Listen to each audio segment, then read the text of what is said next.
CSS के interview question और answer देख रहे हैं। सीएसएस का मतलब है कैस्केडिंग स्टाइल शीट।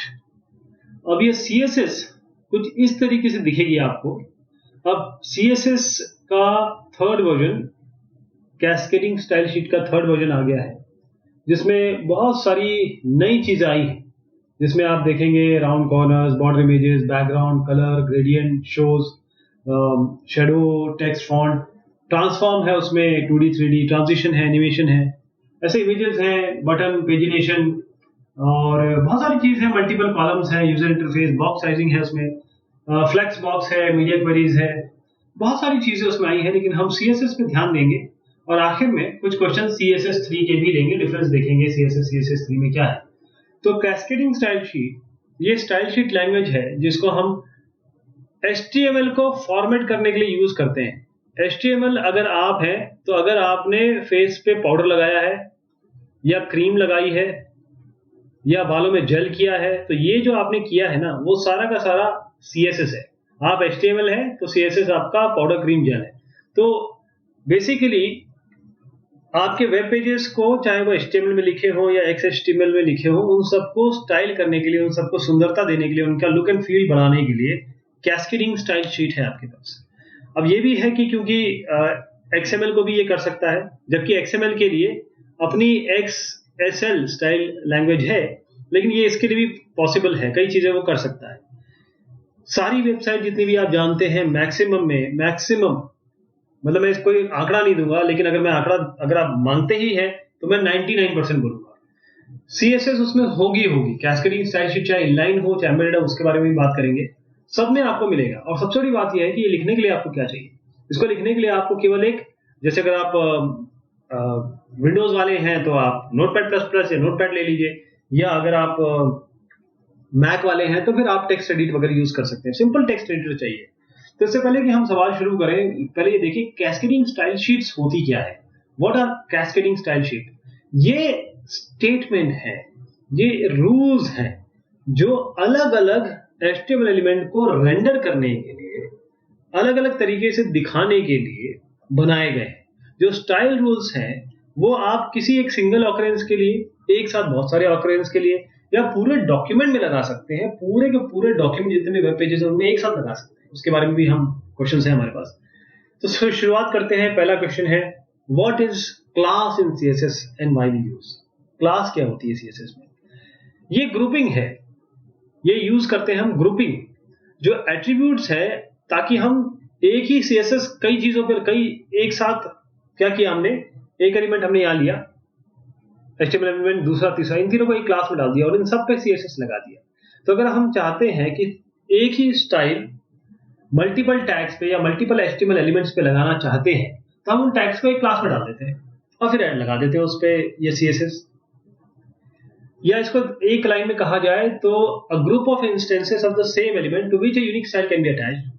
यानी कि जैसे P है आपके पास, H1 है, H2 है, इन सबको एक क्लास में डाल दिया आपने, एक क्लास में हो गया। तो एक CSS आप इसमें एक ही बार में लगा सकते हैं कि जिस क्लास का एलिमेंट हो। जैसे मान लीजिए मैंने P डॉट, क्लास का नाम आपने मान लीजिए टेस्ट दिया हुआ है, P डॉट टेस्ट पे जो भी यहाँ स्टाइलिंग लिखूंगा वो सब पे आ जाएगी। और P H1 H2, यहाँ पर P, इसको हम सिलेक्टर में P H1 H2 तीनों एक साथ दे सकते हैं। ये ग्रुपिंग होती है। तो ये ग्रुपिंग क्या हुई? अब ये सवाल उठता है कि भाई ग्रुपिंग क्या हुई, ये ग्रुपिंग कैसे करते हैं आप? ये हम करते हैं कॉमा सेपरेटेड लिस्ट, दो या दो से ज्यादा सिलेक्टर्स हम लेंगे और जो शेयर करेंगे सेम स्टाइल। जैसे मैंने कहा H1 P H2 और यहाँ ब्रेसेस लगा दिए, यहाँ स्टाइल लिख दिया। तो जो स्टाइल यहाँ लिखेंगे वो H1 P और H2, मतलब हेडिंग 1, हेडिंग 2, P, पैराग्राफ, सबको मिल जाएगी। तो इस तरीके से अगर हम गैदर करते हैं कॉमा सेपरेटेड लिस्ट, दो या दो से ज्यादा सिलेक्टर की जो शेयर करते हैं सेम स्टाइल, और उसको सेमीकोलन से सेपरेट करते हैं, तो उसे हम, ताकि वो हम सेम सिलेक्टर पर लगा सकें। CSS क्या केस सेंसिटिव है? अगर आपसे पूछा जाए, कई लैंग्वेजेस हैं केस सेंसिटिव है, कई लैंग्वेजेस केस सेंसिटिव नहीं है।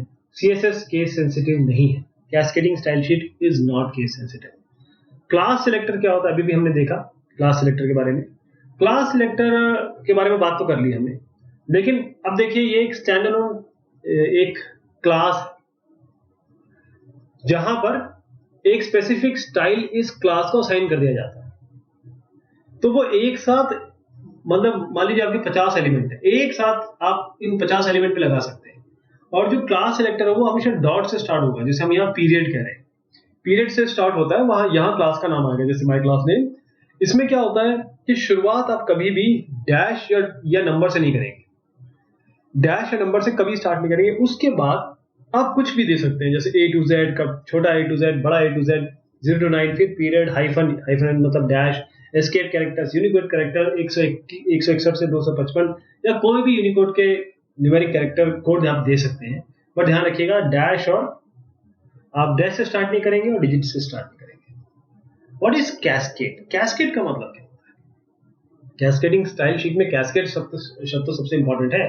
कैस्केड का मतलब ये होता है किस तरीके से हम वेट या इंपॉर्टेंस या फिर उस पे जो प्रॉपर्टी है वो असाइन कर रहे हैं। हर एक इंडिविजुअल स्टाइलिंग रूल है। कैस्केडिंग स्टाइल शीट क्या है? कैस्केडिंग स्टाइल शीट का मतलब होता है अलग अलग रूल्स।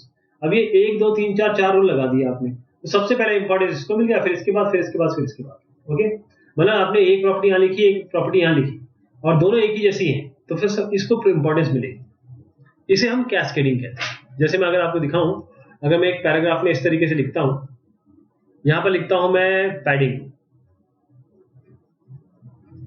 ओके, मैं लिखता हूं उसका 20px, मैं इसको करता हूं विड्थ 200px, और फिर मैं विड्थ कर देता हूं एक बार और 500px।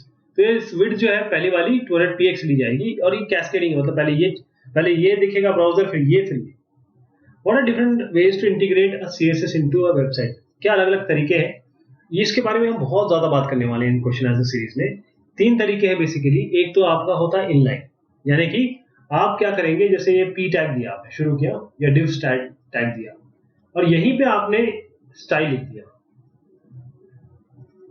इज इक्वल टू करके स्टाइल दी, जैसे विड्थ, हाइट, पैडिंग जो भी देना है, और बंद कर दिया यहाँ पर, और यहाँ पर div इस तरीके से बंद कर दिया। तो आपने इनलाइन दे दिया, वहीं पे दे दिया। एक एम्बेडेड स्टाइल होता है जो आप अपने डॉक्यूमेंट के, जैसे आपका ये HTML डॉक्यूमेंट है, ये HTML बंद हो रहा है, तो ये यहाँ पर जो हेड टैग आएगा ना, हेड, और ये हेड टैग आपने बंद किया, इसके अंदर आपने स्टाइल टैग के अंदर यहां लिख दिया कंटेंट, तो इसे एम्बेडेड स्टाइलिंग कहते हैं। और तीसरा होता है लिंक्ड। एक एक्सटर्नल आप CSS फाइल ले लीजिए, उसको लिंक कर दीजिए। एक्सटर्नल स्टाइल शीट कहता क्या होता है और किस तरीके से उसको लिंक करेंगे। आपने कहीं कोई अगर शीट बाहर रखी तो उसको लिंक कैसे करेंगे? तो लिंक कैसे करेंगे? सीधी सी बात है, हम पाथ देते हैं उसको। कोई भी चीज कहीं भी रखी है उसका पाथ, रिलेटिव एब्सोल्यूट पाथ देख के ही तो उसको एक्सेस किया जाएगा। तो एक्सटर्नल शीट एक आप CSS फाइल बनाइए और उसको रख दीजिए किसी भी जगह पे, और उसको फिर इंक्लूड कर लीजिए अपने वेब पेज में। उसका तरीका क्या होता है, ऐसे लिखते हैं, उसको लिंक की तरह करते हैं। ध्यान दीजिएगा, ये लिंक मतलब ये है कि एक HTTP रिक्वेस्ट हो गई, एक बार लिंक लेगा तो एक बार HTTP रिक्वेस्ट जाएगी। तो लिंक ये आपका, आपने रिलेटिव या रिलेशन बता दिया कि ये स्टाइल शीट है या टेक्स्ट बता दिया। फिर href में आपने यहाँ पर पाथ दिया, ये पाथ दिया हुआ मैंने, अब ये नाम नहीं लिखा है। तो ऐसे आप एक्सटर्नल स्टाइल शीट को एम्बेड कर सकते हैं। What are the advantages and disadvantage of external style sheet?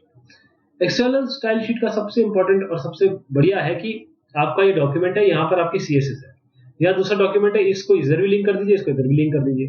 तो मल्टीपल डॉक्यूमेंट के लिए एक ही CSS काम कर जाएगी। ये 2 हो सकते हैं, यहाँ 100 भी हो सकते हैं ना। और यहाँ पर अगर चेंज करेंगे, अगर एक सब में चेंज करना तो एक जगह चेंज करना पड़ेगा।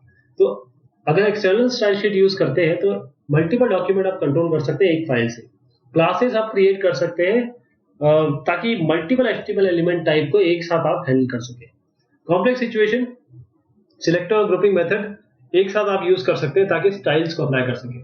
और अगर आपको अपडेट करना है लाइव साइट पे तो आपको सारी फाइलें नहीं डालनी है, केवल आपको ये वाली CSS फाइल अपलोड कर दीजिए बस। और मैनेज करना बहुत आसान है क्योंकि CSS फाइल कुछ भी नहीं होती, जो मैंने आपको स्टार्टिंग में दिखाई थी ना, एकदम बहुत हल्की सी, बहुत इजी सी, बहुत सुंदर सी होती है। Disadvantage of external style sheet, देखिए डिसएडवांटेज एडवांटेज को ओवर पावर कर जाते हैं। तो आखिर में जब मैं बताऊंगा यही कहूंगा कि एक्सटर्नल स्टाइल शीट यूज करिए, लेकिन इसके डिसएडवांटेज भी आपको पता होने चाहिए। तो उसमें क्या है, अगर आपको इंपोर्ट स्टाइल इंफॉर्मेशन हर एक डॉक्यूमेंट में लेंगे तो आपको जो इंपोर्ट स्टाइल दिया था ये हर बार ये डाउनलोड हो, क्योंकि ये हर बार एक आपने HTTP रिक्वेस्ट भेजी है। जब तक एक्सटर्नल स्टाइल शीट लोड नहीं होगी तो डॉक्यूमेंट रेंडर ही नहीं होगा। और अगर बाई चांस किसी तरीके से मिस हो गई CSS फाइल, तो आपका डॉक्यूमेंट कैसे दिखेगा ये भगवान ही मालिक, ब्राउजर के हिसाब से। और अगर कुछ छोटी सी डेफिनेशन देनी है, मान लीजिए आपको केवल P में आपको केवल एक साइज देना है, फॉन्ट साइज देना है, तो एक चीज के लिए आप CSS अलग से बनाएंगे, फिर HTTP रिक्वेस्ट देंगे, फिर उसको लिंक करेंगे, बड़ी बात होगी ना। तो छोटे के लिए काम नहीं करेंगे, मतलब उसके लिए वायबल नहीं है। लेकिन फिर भी आपको यही बोला जाएगा कि हमेशा एक्सटर्नल स्टाइल शीट का उपयोग करें। अगला है what are the advantages and disadvantage of inline style sheet. Inline style sheet का मतलब ये होता है, एक तो एम्बेडेड होता है, जो अभी हमने देखा एक्सटर्नल देखा। एम्बेडेड क्या होता है, वो अंदर ही, मतलब टैग के अंदर लिख देते हैं। इनलाइन स्टाइल शीट क्या होता है, नहीं, जो एम्बेडेड होता है वो हेड के अंदर होता है, हेड के अंदर। इनलाइन का मतलब ये होता है टैग के अंदर लिख दे रहे हैं। तो अब जो देखिए, जैसे मैंने आपको पहले भी बताया था, जैसे हमने div लिखा, यहीं पे हमने स्टाइल दे दिया उसको। तो ये जो स्टाइल आप दे रहे हैं ना, div बंद कर दीजिए, ये जो स्टाइलिंग आप दे रहे हैं, ये सब सारी की सारी ना इस तरीके से होती है। यहाँ पर आपका सिलेक्टर होगा, यहाँ कॉलन होगा, यहाँ उसकी प्रॉपर्टी होगी, फिर सेमीकोलन से फिर ये अगला इस तरीके से कॉलन करके, जैसे यहाँ पैडिंग है 20 px, यहाँ साइज है, विड्थ यहाँ पर 100% या इस तरीके से देते हैं, है ना। तो एडवांटेजेस क्या है, अगर छोटा आपका केवल कम एक दो स्टाइल है, तो आप हर जगह तो बाहर लिख के फिर कॉल नहीं करेंगे, या हेड में क्यों लिखेंगे उसको। छोटी सी अगर चीज लिखनी है तो आप इनलाइन स्टाइल यूज करेंगे। इसकी प्रॉपर्टी क्या है कि अगर आपने यहाँ लिख दिया, तो चाहे आप एक्सटर्नल स्टाइल शीट यूज कर रहे हैं, चाहे एम्बेडेड जो आप हेड के अंदर लिख रहे हैं, दोनों को ही ओवर पावर कर जाएगा। मतलब ये वाली प्रॉपर्टी पहले यूज होगी, वन लेवल अपने लेवल के ऊपर वालों को हटा देगा ये। डिसएडवांटेज क्या है, इसमें क्या है कि आपका ये स्टाइल है, ये कंटेंट है, ये स्टाइल है, दोनों को आपने अलग नहीं किया, दोनों को एक ही साथ रख दिया। यही आजकल की मांग है, आजकल जितने भी फ्रेमवर्क बन रहे हैं वो स्टाइल और कंटेंट को अलग करते हैं। जो स्टाइल है वो एक साथ आप एक डॉक्यूमेंट, मतलब पूरे डॉक्यूमेंट का कंट्रोल नहीं कर सकते, केवल एक टैग का एक बार में कर रहे हैं, या एक बार एक क्लास का कर पा रहे हैं, ये कर सकते हैं। और कॉम्प्लेक्स सिचुएशन तो बिल्कुल हैंडल नहीं हो सकती इससे, ये तो है। और जो कंट्रोल क्लास वो आप बना ही नहीं सकते, मल्टीपल इनपुट एलिमेंट टाइप कैसे करेंगे, क्योंकि यहाँ तो एक ही बार में आप एक दे रहे हैं। गुड कंपनीज, अच्छी कंपनियां कभी भी आपको, जब भी आप जाएंगे वहां बोलेंगे नहीं साहब आप इनलाइन CSS नहीं बनाएंगे। तो रिकमेंडेशन ये है कि इनलाइन स्टाइल शीट मत यूज करिए। What is CSS selector? CSS selector ये भी CSS रूल का पार्ट ही है, जो सिलेक्ट करता है आपके कंटेंट को, जिससे आपको स्टाइल करना है।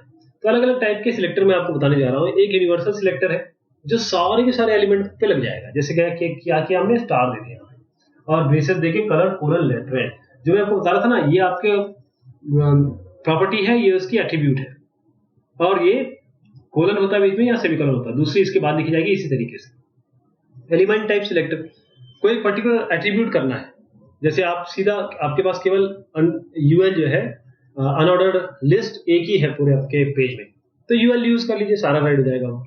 ऐसे ही आपका ID सिलेक्टर है, ID जब भी होगा तो ID का नाम के आगे हैश लगा के यूज कर सकते हैं। क्लास सिलेक्टर है, जैसे क्लास आपका बॉक्स है, इसके आगे डॉट लगाते हैं। ऐसे ही आपका डिसेंडेंट कॉम्बिनेटर्स है, ये कंटेनर के अंदर बॉक्स है, जो कंटेनर के अंदर बॉक्स है उस पर लगेगा।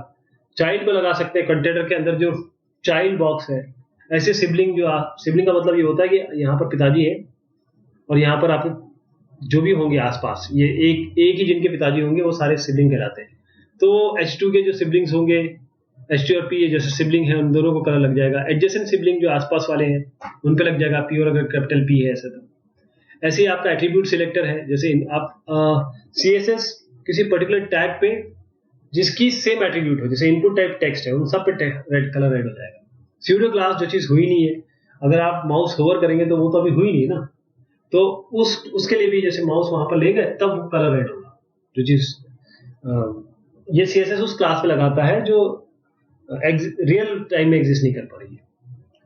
ट्विनिंग क्या होती है? ट्विनिंग ये एनिमेशन में यूज होता है, जैसे आपके दो अलग अलग फ्रेम्स है, मतलब इंटरमीडिएट फ्रेम है दो इमेजेस के बीच में, तो एनिमेशन का लुक लाने के लिए, ताकि जो दोनों इमेज यहां से यहां गई ना, उसके बीच में ट्विनिंग का मतलब ये होता है कि आपकी स्मूथ ट्रांजिशन होता है।